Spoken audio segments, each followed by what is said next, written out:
आज मैं आप लोगों को समझेगा 45 डिग्री के त्रिकोणमितीय अनुपात को ज्ञात करेंगे, जो कि मैट्रिक में 2 नंबर का पूछता है। 2 नंबर का अब देखिए कि 45 डिग्री का त्रिकोणमितीय अनुपात किस प्रकार ज्ञात करेंगे। तो सबसे पहले इसमें एक संधिबाहु समकोण त्रिभुज बनाएंगे। देखिए एक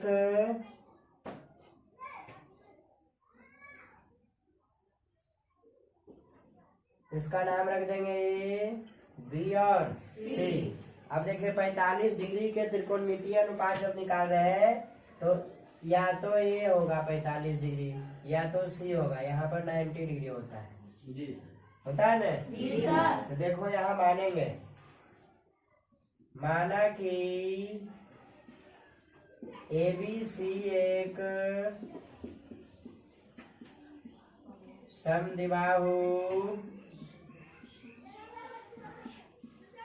समकोण त्रिभुज है। ABC जो एक है समकोण समद्विबाहु त्रिभुज है। कहने का मतलब हुआ कि समद्विबाहु का मतलब होता है 2 भुजा बराबर, 2 भुजा AB और BC बराबर है, ठीक। और समकोण त्रिभुज है, समकोण मतलब कोण B का डिग्री होना चाहिए 90 डिग्री। अब देखिए फिर मानेंगे, माना कि AB बराबर BC बराबर क्या मान लिए, तो AB x माने और BC भी x माने, ठीक।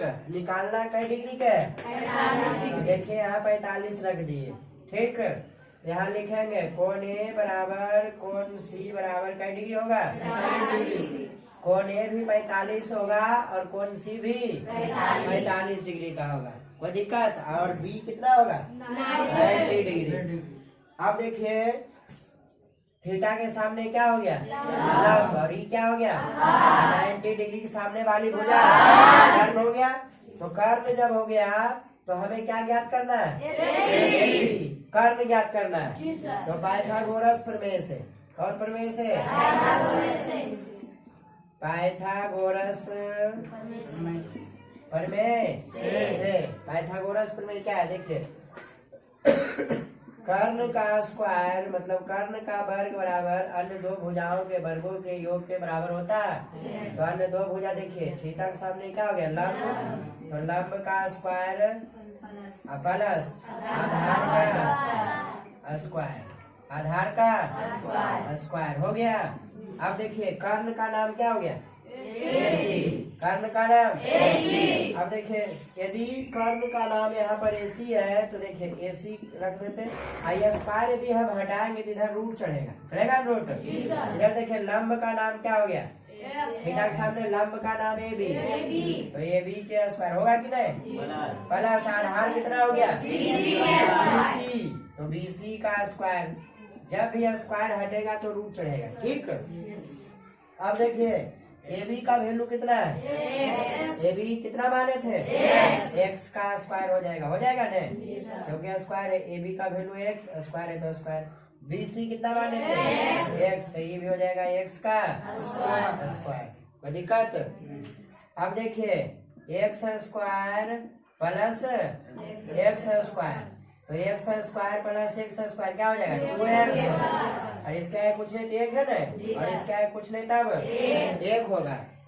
अब देखिए 1 1 2, तो देखिए 2 का वर्गमूल कितना होगा √2 हो जाएगा, और x स्क्वायर देखिए स्क्वायर से रूट कट जाएगा तो एगो x बचेगा।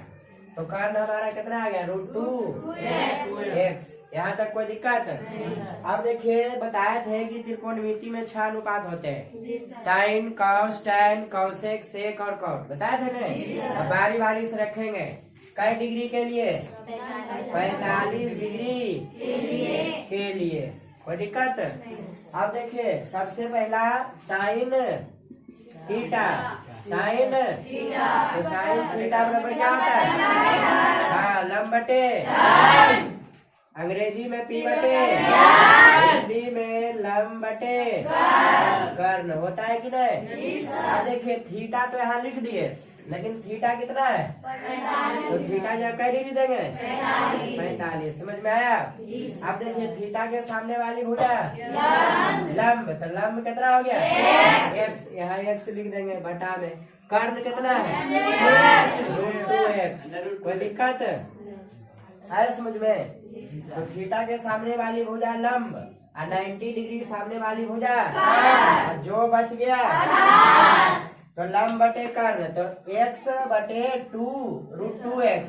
x से x है बार में, तो ऊपर 1 और नीचे √। तो कोई पूछेगा कि sin 45 का मान कितना होता है? तो 1 बटा √2। समझ में आया? दूसरा होता है cos। तो कितना निकाल रहे? 45 डिग्री वाला ना, तो 45 रखेंगे। कै डिग्री? 45। आप बोलो cos थीटा बराबर क्या होता है? क्या? हाँ, b बटा h आधार बटा कर्ण। अब देखो ये तो हो गया कर्ण, हो गया था ना? थीटा के सामने लंब हो गया, और ये क्या हो गया? आधार। किसी को कोई दिक्कत? अब देखिए आधार कितना हो गया? x। आधार कितना हो गया? और कर्ण कितना हो गया? √2x। कोई दिक्कत? x कट गया ऊपर नीचे एक बार में, तो ऊपर 1 और नीचे √। तो कोई पूछेगा कि cos 45 का वैल्यू कितना होता है? 1 बटा √। जितना sin 45 का उतना ही cos 45 का वैल्यू होता है। तीसरा tan 45। tan बोलो tan थीटा बराबर लंब बटे हाँ b बटा b। हिंदी में लिखेंगे तो लंब बटे आधार, लंब बटे आधार। किसी को कोई दिक्कत? आप देखिए 45 डिग्री के लिए तो थीटा के सामने लंब हो गया, लंब कितना हो गया? x। आधार कितना है? x। तो x कट गया कै बार में? तो 1 हो गया। तो कोई पूछेगा कि tan 45 का मान कितना है? 1। कोई दिक्कत? साइन का उल्टा क्या होता है? कौसेक। तो कौसेक 45 डिग्री। कौसेक 45 डिग्री। इसका सूत्र बोलो, इसका उल्टा कर्ण बटा लंब, कर्ण बटा तो h बटा। कोई दिक्कत? अब देखो 45 डिग्री के लिए कर्ण कितना हो गया? √2x। और बोलो लंब कितना हो गया? तो 1 से x बोलो बचा क्या? √2। अब बटा 1 लिखना जरूरी नहीं, ठीक है? तो कौसेक 45 का वैल्यू कितना होता है? साइन का उल्टा होता है कौसेक, साइन का उल्टा कौसेक, सेक का उल्टा कॉस, tan का उल्टा। तो देखिए साइन 45 का वैल्यू आया 1/√2। इसका उल्टा कौसेक होता है तो उलट जाएगा, 1/√2 है तो हो जाएगा 2/√1। किसके लिए? कौसेक 45 के लिए। आया समझ में? अगला कौस के उल्टा सेक, तो सेक 45 डिग्री निकालना है। बोलो सेक थीटा बराबर कर्ण बटे h बटे कर्ण बटे आधार। शॉर्ट में आधार ऐसे लिखते हैं। तो बोलो कर्ण कितना? √2x। आधार कितना? x। x से x बचा क्या? √2। यही हमारा क्या हो गया? तो सेक 45 का मान कोई पूछेगा कितना होगा? √2। आगे जब हिसाब बताएंगे ना उसमें ये सब का वैल्यू रखना पड़ेगा। अगला tan के उल्टा कॉट। थीटा जो कितना रखेंगे? 45। किसी को कोई दिक्कत? अब देखो तो कॉट थीटा बराबर आधार बटे तो b बटे हिंदी में लिखते हैं आधार बटे लंब, आधार बटे। तो बोलो 45 के लिए कर्ण हो गया, क्या हो गया? तो आधार कितना हो गया? x। और लंब कितना हो गया?